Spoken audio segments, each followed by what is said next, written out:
मनुष्य में सबसे बड़ी एक कमी है,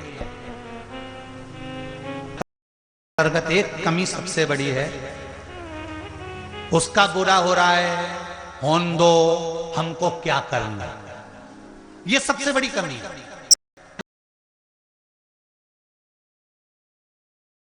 तो हमको बोलो तो क्या करना, पड़ोसी के यहां पर दुख हुआ, होन दो, हमें क्या करना। और वही दुख वही कष्ट अपने यहां होता है, फिर दूसरा कहे तो कैसा लगता है। शिव महापुराण की कथा एक बात आप सबसे कहना चाहेगी कि किसी के दुख में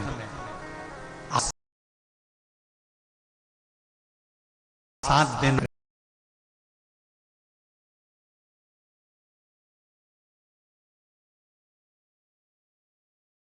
राष्ट्र पर तकलीफ आए, हमारे सनातनियों पर तकलीफ आए, हमारे राष्ट्र के अंतर्गत तकलीफ आए, हमारे पड़ोस में रहने वाले पर तकलीफ आए, हमारे परिवार में रहने वाले के पास तकलीफ आए, हमारे कुल में रहने वाले को तकलीफ आए, तो पहला फर्ज हमारा बनता है कि हम सामने जाकर खड़े हो जाए।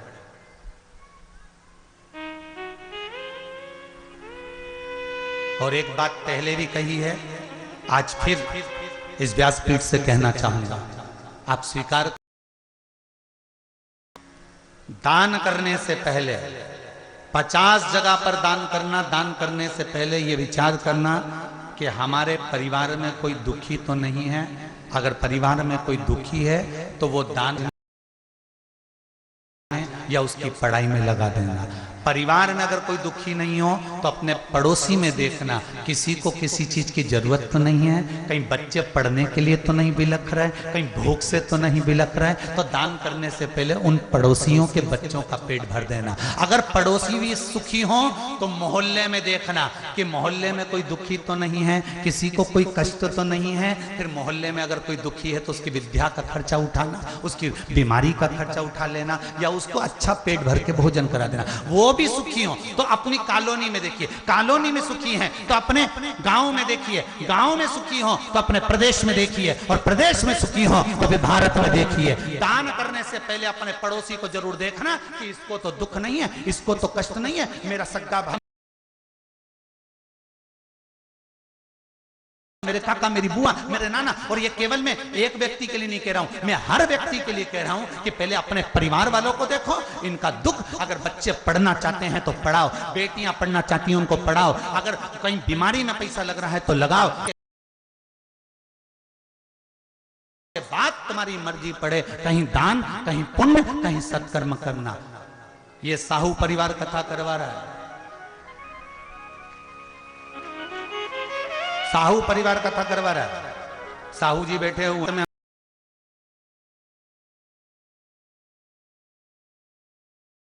हम चले भी जाए ना तो एक बार पूछ लेना कि सीवर वाले महाराज ने कथा करने की दक्षिणा तो नहीं मांगी थी, कहीं एक बार पूछना जरूर इनसे कि कहीं महाराज जी ने करोड़ों में, लाखों में, धन में, वैभव में कहीं मांग तो नहीं लिया। और कई लोग कहते हैं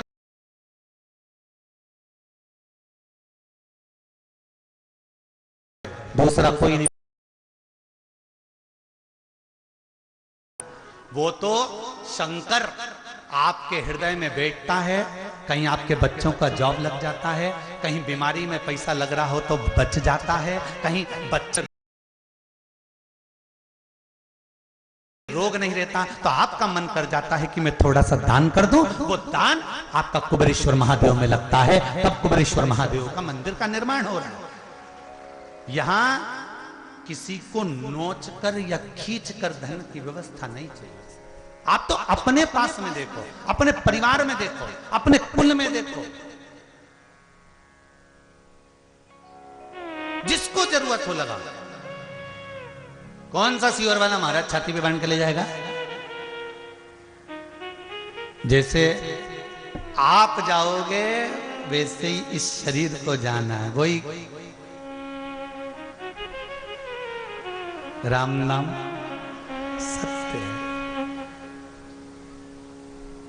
जैसे 4 लोग मरे हुए व्यक्ति को उठाते हैं ना, बोलो सही बोलो, उठाते हैं ना, जैसे मरे हुए व्यक्ति को 4 लोग उठाते हैं ना, ऐसे ही हमारे मोहल्ले में, परिवार में अगर कोई दुखी है ना, उसको जीते जी उठाने का प्रयास कर दो, मरने के बाद भले मत उठाना। अपने परिवार में, अपने शहर में, अपने नगर में कोई मरने के बाद भले 4 लोग कंधा मत देना, पर जीते जी अगर किसी को भूखा है, बिलख रहा है, उसके बच्चों की फीस नहीं भरा रही, उसको दवाई का खर्चा नहीं निकल पा रहा, तो जीते जी 4 लोग, मरने के बाद भी तो उठाओगे, तो 4 लोग जीते जी उसका खर्चा उठाना प्रारंभ करो, उसको आगे बढ़ाना प्रारंभ करो, उसको अग्रण्य लेकर जाओ। मेरा राष्ट्र फिर वही, मेरी भारत की भूमि सोने की चिड़िया बन जाएगी, हर जगह पर वही संपदा होगी। आज सबसे बड़ी बात बताना चाह रहा हूं, दूसरे धर्म में विदेशों से धन आता है और वो तुमको लोभ देते हैं। दूसरे धर्म में विदेशों से धन आता है, वो आपको लोभ देते हैं, इतने दुखी हो हमारे धर्म में आ जाओ, हम तुम्हारे बच्चे की नौकरी लगवा लेंगे, तुम आना तो चालू करो, हमारे यहाँ आओ तो सही, फिर हमारे हॉस्पिटल में आओ, फिर हमारे यहाँ एजुकेशन में आओ, फिर हमारे यहाँ हमारे हो जाओ, फिर हिंदू धर्म में कभी मत जाओ। क्यों? कारण क्या है? कमजोर आप हो, कमजोर आप पढ़ रहे हो। क्यों? क्योंकि तुम्हें वहां अच्छा दिख रहा है। अगर 4 लोग मोहल्ले के, परिवार के किसी गरीब को साथ देना चालू कर देंगे तो ये टूटेगा नहीं और दूसरी जगह नहीं जाएगा। आप उसको जोड़ने का प्रयास तो करो।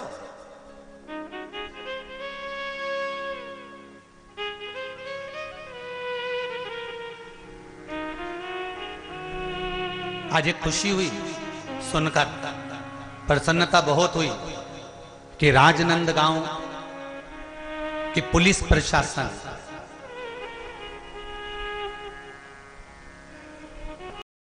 राजनांदगांव की पुलिस प्रशासन, इस बात की प्रसन्नता है मुझे, यहाँ की प्रशासन को धन्यवाद दूंगा मैं और पुलिस प्रशासन को धन्यवाद दूंगा कि राजनांदगांव की पुलिस प्रशासन एक मुहिम छेड़ कर रखी है, एक कार्य छेड़ कर रखी है नशा मुक्ति के लिए। नवयुवक टीम को जगाती रहती है कि नशा क्यों करते हो, नवयुवक बच्चों को बताती रहती है इस नशे के बल पर तुम्हारा परिवार टूट रहा है, इस नशे के बल पर तुम्हारा जीवन नष्ट हो रहा है, इस नशे के बल पर घर के जवान की जवान बच्चे बर्बाद हो रहे हैं। ये पुलिस प्रशासन एक मुहिम छेड़ कर रखी है। एक बार जोरदार ताली बजाएं राजनांदगांव पुलिस के लिए। बहुत बहुत धन्यवाद, बहुत बहुत साधुवाद। अच्छा लगा, आप अच्छा करिए, मुझे व्यासपीठ से कहने में आनंद की अनुभूति होगी। आप अच्छा करिए, मुझे व्यासपीठ से बोलने में सुख प्राप्त होगा, क्योंकि राष्ट्र शुद्ध है, देश शुद्ध है, इससे बढ़कर कोई सुख नहीं हो सकता।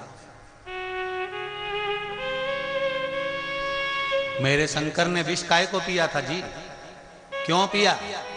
कि अगर मैं नहीं पीऊंगा ये बाकी के पी जाएंगे तो नहीं, चक्कर में पी गया। सास घर में ठंडी रोटी क्यों खाती है? उसको क्या गर्म रोटी अच्छी नहीं लगती? उसको भी अच्छी लगती है, मुंह में दांत नहीं बिचारी के फिर भी ठंडी खाती है। क्यों खाती है? क्योंकि उसको मालूम है कि कल की बची हुई रोटी ना बहू खाएगी ना छोरा खाएगा, आखिरी में वो गाय को दे देंगे, फेंक देंगे। कैसे जोड़ जोड़ बनाया है। सास ठंडी रोटी को दाल में भिंगो भिंगो कर खा जाती है, बहू कहती मम्मी गरम ले लो। सास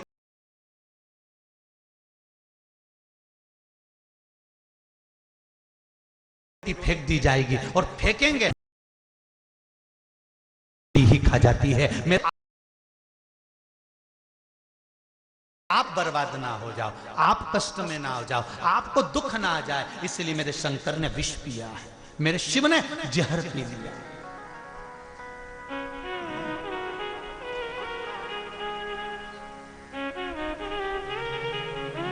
आप भजन तो करो शिव का, जहां सा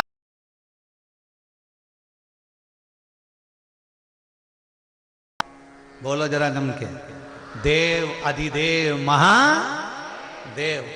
सारे 5 से 7 डॉक्टरों ने कह दिया था कि ये बच्ची विकलांग होगी, ये बच्चा विकलांग होगा, शरीर बेकार होगा, और वो बच्चा हुआ। क्यों? क्योंकि कुंदकेश्वर महादेव का नाम ले लिया था, शिव का स्मरण कर लिया था। वो कुंदकेश्वर कोई साधारण नहीं है महाराज। माता पार्वती जी ने जब विदल और उत्पल दोनों आ रहे थे, माता पार्वती को गलत दृष्टि से देख रहे थे, तब माता ने कुंदुक का प्रहार करा था, और वो कुंदुक का प्रहार करा तो विदल और उत्पल दोनों का संहार कर दिया।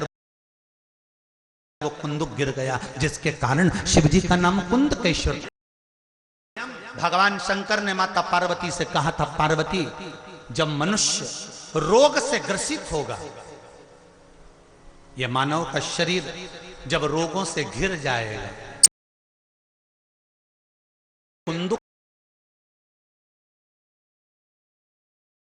कुंदकेश्वर का नाम लेकर एक शिवलिंग पर समर्पित करेगा।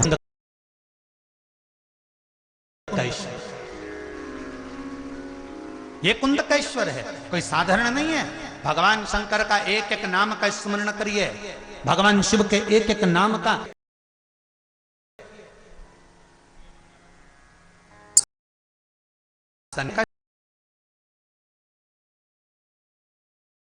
स्मरण करिए।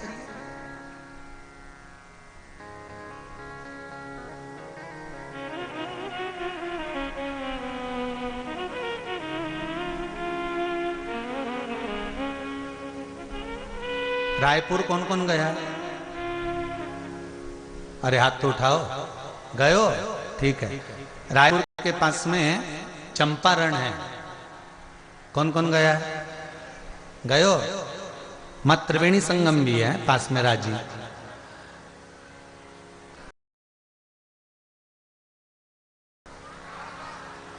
छत्तीसगढ़ का प्रयाग कहते हैं ना।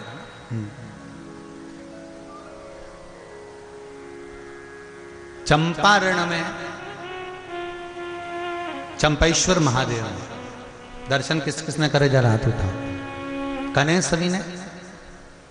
श्री महाप्रभु जी श्रीमद वल्लभाचार्य जी की बैठक जी पर जब हम जाते हैं तो चंपेश्वर महादेव पढ़ते हैं। कभी आपने विचार करा कि श्रीमद वल्लभाचार्य जी तो ठाकुर जी के उपासक हैं, भगवान श्री जी बाबा के उपासक हैं, गिरी गोवर्धन नाथ जी के उपासक हैं, फिर चंपेश्वर महादेव यहां कैसे आ गए?